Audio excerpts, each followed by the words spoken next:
The wizard studies में आपका हार्दिक स्वागत है। आइए देखते हैं कक्षा 8 गणित अभ्यास 13A प्रश्न नंबर 6। पार्श्व चित्र 13.10 में ओ वृत्त का केंद्र है। ओ इसमें वृत्त का त्रिज्या OA त्रिज्या 5 सेंटीमीटर और जीवा AB 8 सेंटीमीटर। ये AB बराबर 8। तो ये जो दिया हुआ है तो उसको अपन लिख लेते हैं। केंद्र O से जीवा पर लंब त्रिज्या। अब यहां से O से जीवा पर ये लंब त्रिज्या, यहां पे लंब डाला गया, उसी को आगे मिला दिया तो गया परिधि तक, तो ये हो जाएगी लंब त्रिज्या। यहां तक OC क्या है, लंब है जीवा पर, उसी को OC और यहां तक बढ़ा दिया गया है परिधि तक, तो ये हो जाएगी लंब त्रिज्या। यानी वो लंब भी है और त्रिज्या के बराबर भी है। तो इसकी लंबाई कितनी हो जाएगी, OD की 5 सेंटीमीटर हो जाएगी। OD 5, क्योंकि OA 5 है तो OD भी कितनी होगी, 5 ही होगी। त्रिज्या, लंब त्रिज्या। रेखाखंड CD की लंबाई ज्ञात करना। अपन को यहां से यहां तक की लंबाई ज्ञात करना है CD की। ये और ये वाली लंबाई जो होती है ये अपन को पहले ज्ञात कर लेंगे। ये कितनी है, इधर से इतनी, और फिर ये वाली ज्ञात करना। तो क्या है कि ये चूंकि अब अपन ने क्या है कि OCD लंब त्रिज्या है, तो OCD या लंब यहां पे डाला जाएगा तो ये AB को 2 बराबर भागों में बांट देगा। तो ये वाली भी 4 सेंटीमीटर, 8 है पूरी है 8, तो ये वाली भी 4 सेंटीमीटर हो जाएगी और ये वाली भी 4 सेंटीमीटर हो जाएगी। यहां से यहां तक 4 सेंटीमीटर, यहां से यहां तक आधी आधी हो जाएगी 4 सेंटीमीटर। क्योंकि जो जीवा से रेखाखंड पर जो ये वाला जीवा है, जीवा केंद्र से जीवा पर डाला गया लंब जीवा को समद्विभाजित कर देता है। तो ये 8 सेंटीमीटर है तो वो 4 सेंटीमीटर में विभाजित कर देगा। तो रेखाखंड CD की लंबाई ज्ञात करना है, यहां से यहां तक की अपन को ज्ञात करना है। तो अपन क्या करेंगे, ये वाली ज्ञात कर लेंगे। पूरी की तो अपन को पता है OCD ये लंब त्रिज्या है, तो लंब त्रिज्या है तो त्रिज्या का मान है 5। तो अगर OCD है तो ये तो 5 है, लेकिन अपन को केवल CD का मान ज्ञात करना है। तो अपन पहले इतने का मान निकाल लें, ये वाला। तो इसका पाइथागोरस प्रमेय से, क्योंकि ये समकोण त्रिभुज है, 90 अंश का कोण है, तो ये पाइथागोरस प्रमेय से समकोण त्रिभुज OCA में इसका मान निकाल लेंगे अपन इतना।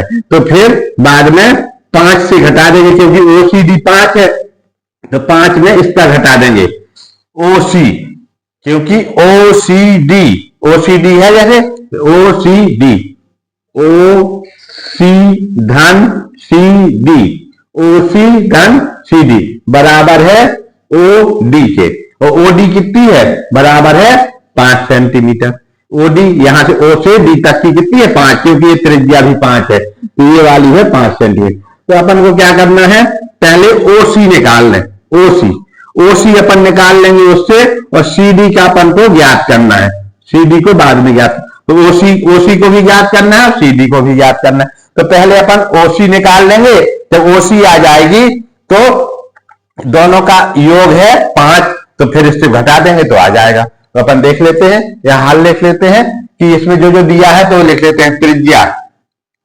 त्रिज्या OA बराबर 5 सेंटीमीटर, और ये भी त्रिज्या है OD लंब त्रिज्या भी कितनी होगी, लंब त्रिज्या OCD है, जो लंब त्रिज्या कितनी है, OCD है। तो OCD को क्या करेंगे, बराबर है जाएगी ये 5 सेंटीमीटर की, O से C तक और C से D तक। तो OCD ये लंब त्रिज्या OCD ये भी 5 सेंटीमीटर, क्योंकि त्रिज्या है, दोनों त्रिज्या है, तो ये 5 सेंटीमीटर की हो जाएगी। जीवा की लंबाई दी है, जीवा बराबर है AB, जीवा AB बराबर है 8 सेंटीमीटर। फिर अब जीवा पर जो लंब डाला गया है, तो अब जीवा पर लंब डाला। अब चूंकि हम जानते हैं क्या है कि जीवा पर डाला गया लंब केंद्र से क्या है, वृत्त के केंद्र से जीवा पर डाला गया लंब जीवा को समद्विभाजित करता है। ये प्रमेय समद्विभाजित करता है, उसको दो भागों में बांटता है, समद्विभाजित करता है। एक ये हो जाएगा, तो करता है। अतः क्या हो जाएगा, जब ये लंब पड़ेगा OCD, तो AB जो जीवा है, तो AB बराबर है 8 सेंटीमीटर। तो अब फिर क्या हो जाएगा, AC बराबर CB बराबर हो जाएगा 4 सेंटीमीटर। AC को यहां से AC और CB ये दो बराबर भागों में बांट देगा, तो AC और CB 4 सेंटीमीटर हो जाएगी। अब अपन को सब चीजें मिल जाएंगी। अब इसमें क्या है, कौन कौन सी चीजें, अब पाइथागोरस प्रमेय से क्या है, समकोण त्रिभुज, यहां लिखेंगे समकोण त्रिभुज OCA में, समकोण त्रिभुज OCA में, ये समकोण त्रिभुज OCA में क्या है, पाइथागोरस प्रमेय से, पाइथागोरस प्रमेय से ये लिखना पड़ेगा। क्या होता है, कर्ण का वर्ग, सबसे लंबी भुजा का वर्ग, कर्ण का वर्ग बराबर होता है आधार के वर्ग के और धन जो अभिलंब है, अभिलंब के वर्ग के योगफल के बराबर होता है। तो अब कर्ण कौन सा है, OA। इसमें अगर अपन देखें तो कर्ण है इसका OA का वर्ग हो जाएगा, बराबर आधार कितना है, AC आधार है, क्या है आधार कितना है, AC, तो हो जाएगा A से C तक ये आधार है। उसके बाद OC ये अभिलंब है, OC अभिलंब है। OC अपन को निकालना है, क्या करना है, OC निकाल लेंगे तो इसमें रख देंगे तो CD का मान आ जाएगा। तो अब OA का मान कितना है 5, OA का मान है 5 का वर्ग बराबर AC कितना है, AC है 4, क्यों, क्योंकि ये जीवा का आधा है, ये जीवा पूरी है, AB 8, तो इसकी आधी क्या है, अभिलंब डाला तो C, तो ये आधी हो जाएगी। ये वाले सिद्धांत से वृत्त के केंद्र से जीवा पर डाला गया लंब जीवा को समद्विभाजित करता है, यानी समद्विभाजित करता माने बराबर बराबर दो भागों में बांट देता है, इस तरह से। तो ये इससे के कारण से ये 4 हो जाएगी। धन OC का मान अपन को ज्ञात करना है, क्योंकि OC का मान अपन को पता नहीं है। तो अब अपन इतना लिख लेंगे, ये हो जाएगा 25 बराबर 16 धन OC का वर्ग। अब इसको इस तरह पक्षांतर कर देंगे तो 25 ऋण 16 बराबर OC का होल स्क्वायर। तो अब इसमें से 25 में से 16 घट जाएंगे तो 9 आ जाएगा, 9 बराबर OC का होल स्क्वायर। अब इसको इस तरफ से उस तरफ लिख लिया अपन ने, कहीं यहां पर, यहां लिख लेंगे, क्या है, ये लिखा है 9 बराबर OC का होल स्क्वायर। तो इसको लिखना है OC का होल स्क्वायर बराबर 9, और 9 को कैसे लिख सकते हैं, 3 गुणे 3। तो अगली लाइन में लिखते हैं OC का होल स्क्वायर बराबर हो जाएगा 3 का वर्ग, 3 का वर्ग हो जाएगा। तो OC बराबर कितना हो जाएगा, ये वर्ग है, अब क्योंकि आधार क्या है कि वर्ग, ये घातें बराबर है तो आधार भी बराबर हो जाएगा, OC बराबर हो जाएगा 3, तो OC का मान आ जाएगा 3। तो अब अपन को पता है ये OC का मान आ जाएगा यहाँ से OC, ये कितनी आ गई 3, और ये पूरी कितनी है OCD है 5, क्योंकि ये लंब त्रिज्या है, ये यहां से परिधि को मिला रही, तो यहां से इसको मिला रही, ये चाहे यहां से यहां तक मिला, ये सब त्रिज्याएं हैं, तो त्रिज्याएं कैसी होंगी, बराबर ही होगी, अगर ये 5 है तो ये भी 5 होगी। तो इस प्रकार से तो अपन अब देखते हैं कि OC बराबर आ गया 3, लेकिन इसका उत्तर 3 नहीं है। अभी अपन को क्या करना है, ये CD का मान ज्ञात करना। अभी ये OC आया, अपन को निकालना है CD। तो चूंकि क्या होता है, यहां लिखते हैं चूंकि CD बराबर क्या हो जाएगा, CD बराबर यहाँ पे CD बराबर क्या है, OD। CD बराबर अगर अपन चाहें लिखें तो CD बराबर, अब ये CD निकालना है तो इसका बराबर क्या कहा जाएगा, CD बराबर OD माइनस, अब OD में से इतना घटा देंगे, OD में से जैसे पूरा अपन को इतना निकालना है तो इतने में से इतना ऊपर का घटा देंगे तो ये हमारा नीचे आ जाएगा। तो OD minus OA, OD minus OC, OD minus OC। तो OD कितना है, OD है 5 सेंटीमीटर, O से D तक कितनी है 5, तो ओडी बराबर है 5, तो 5 ऋण 3, ओसी कितना आया 3 आया, तो बराबर कितनी आ जाएगी, सीडी बराबर आ जाएगी 2 सेंटीमीटर, 2 सेंटीमीटर, सीडी बराबर हो जाएगा 2 सेंटीमीटर। तो इसका उत्तर कौन सा हो जाएगा, 3 नंबर वाला, ये उत्तर सही हो जाएगा। तो अपन लिख देंगे यहां नीचे उत्तर 3 नंबर का, 3 नंबर और कितना है 2.0 सेंटीमीटर, ये इसका उत्तर आ जाएगा।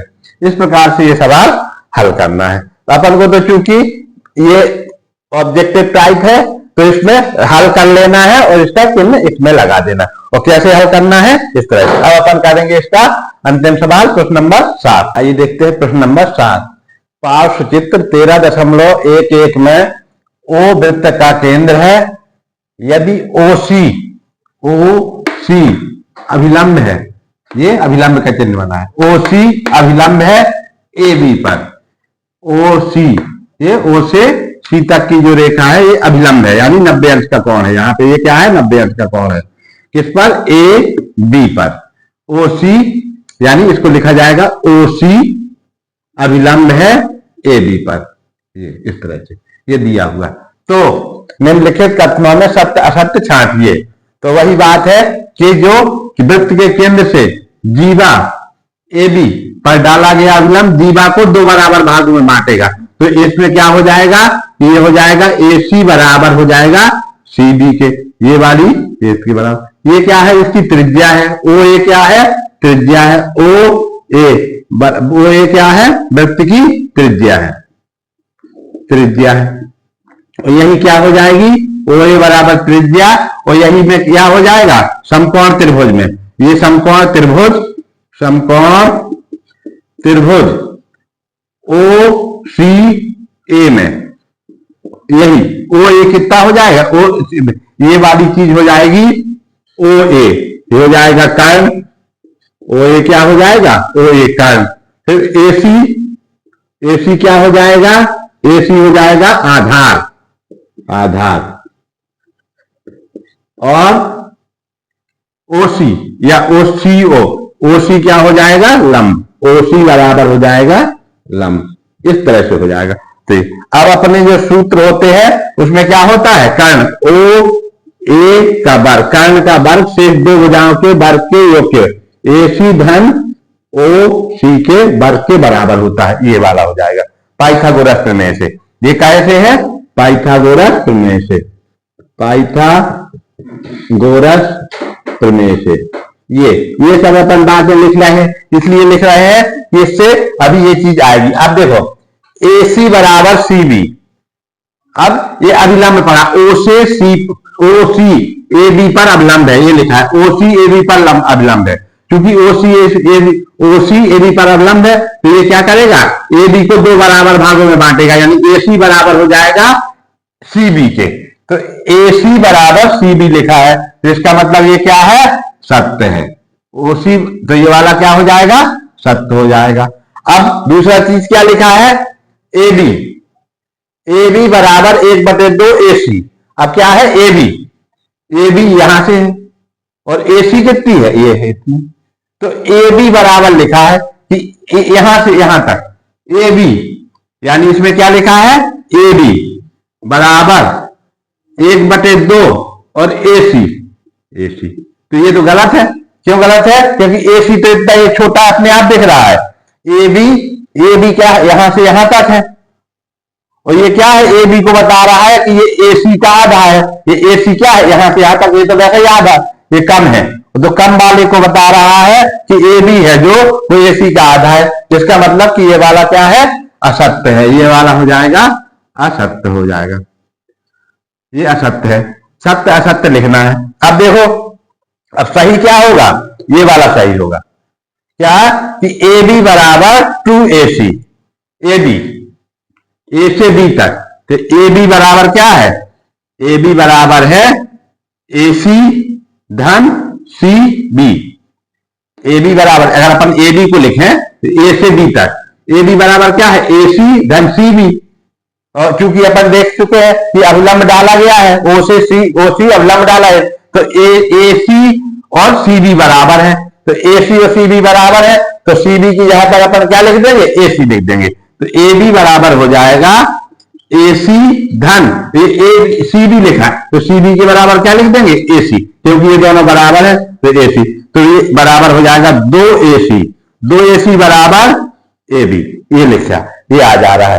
तो AB बराबर 2AC, देखो तो यही लिखा है AB बराबर 2AC, तो ये वाली चीज क्या हो जाएगी, सत्य हो जाएगी, ये चीज हो जाएगी सत्य। तो ये वाला भी सत्य होगा, तीसरा भी सत्य हो जाएगा। अब चौथे में देखो क्या लिखा हुआ है, OC, OC, ये है OC बराबर OA ऋण AC। तो अपन देखते हैं OC निकाल लेते हैं, OC ये अपन ने निकाला यहाँ OC, तो इसको इस तरफ लिख लेते हैं, कैसे लिख लेते हैं, AC का होल स्क्वायर धन OC का होल स्क्वायर बराबर OA का होल स्क्वायर।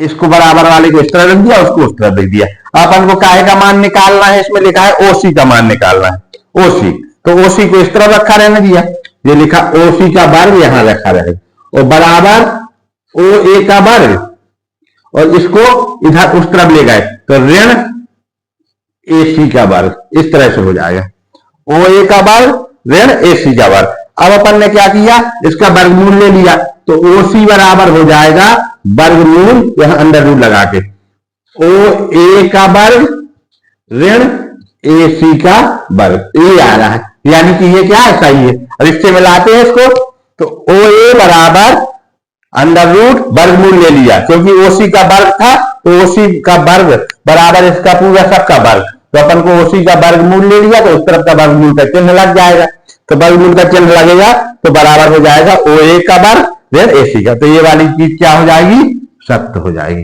ये भी सत्य है। यानी कौन कौन सा, पहला सत्य, दूसरा सत्य, तीसरा सत्य, चौथा असत्य। चौथा सत्य है, चौथा क्या है, सत्य है। पांचवा देखना है अपन को, पांचवा है AC बराबर, अब देखो इसी में है AC बराबर लिखा हुआ है इसमें कि AC बराबर OA ऋण OC। तो अब अपन देख लेते हैं कि AC वाली चीज को दोबारा लिख लेते हैं, इसको क्या करें, यहां पे लिख लेते हैं जो लिखा हुआ है, क्या लिखा हुआ है कि यही वाली चीज लिखी है कि यहां से लिख लेते हैं ये वाले को, OA का वर्ग पाइथागोरस बराबर AC का वर्ग OA का वर्ग धन AC का वर्ग, OA का वर्ग बराबर है OA का वर्ग बराबर है AC का वर्ग धन OC का वर्ग धन OC का वर्ग, ये है पाइथागोरस प्रमेय से। कर्ण का वर्ग शेष दो भुजाओं के वर्ग के योग के बराबर होता है। अब अपन कह रहे हैं AC को निकालना है, तो AC को अब इसको फिर पलट के लिख लेते हैं, इसको इधर उसको इधर, तो AC का वर्ग धन OC का वर्ग बराबर OA का वर्ग, ऐसा लिखा है। इस वाले को पूरा इस तरह लिख दिया। आप AC का मान निकालना है, तो AC बराबर लिखा अपन ने, AC का वर्ग बराबर कितना हो जाएगा, OA का वर्ग, और ऋण ये उतर जाएगा तो ऋण का हो जाएगा OC का वर्ग, इस तरह से। तो AC बराबर कितना हो जाएगा, यहां वर्गमूल का चिन्ह लग जाएगा, तो OA का वर्ग ऋण OC का वर्ग इतना आएगा। अब देखो इसको मिलाते हैं, AC बराबर OA का वर्ग, तो ये तो ठीक है, लेकिन यहाँ चिन्ह गड़बड़ है, यहाँ पे इसमें धन है और यहाँ पे ऋण है, तो यहाँ OC का वर्ग है, तो यानी ये क्या है, असत्य है। ये क्या हो जाएगा, ये सत्य है, और ये वाला क्या हो जाएगा जो लिखा हुआ है ये असत्य है। इस तरह से ये लगा हुआ है। ये किसका लिखा है, ये पांचवें का एक्सप्लेनेशन है। ये वाला किसका है, ये चौथे का एक्सप्लेनेशन है। ये वाला जो इधर से यहां तक है ये चौथे का एक्सप्लेनेशन है, ये और ये वाला तीसरे का एक्सप्लेनेशन है इधर पे। ये वाला क्या है, तीसरे का है, इधर इतना, ये तीसरे का एक्सप्लेनेशन है। फिर ये वाला दूसरे का एक्सप्लेनेशन है, ये वाला कि यहाँ पर अपन ने बना। और ये वाला तो अपन को पता ही है कि जब कोई अभिलंब डाला जाता है केंद्र से जीवा पर, तो वो उस जीवा को दो बराबर भागों में बांटता है, यानी कि AC बराबर CD। तो ये तो सही है, तो ये इसका वही चित्र से इस प्रकार से पूरा सवाल हो जाएगा और ये प्रश्नावली भी हो जाएगी। अब अगली प्रश्नावली अगले वीडियो में। धन्यवाद।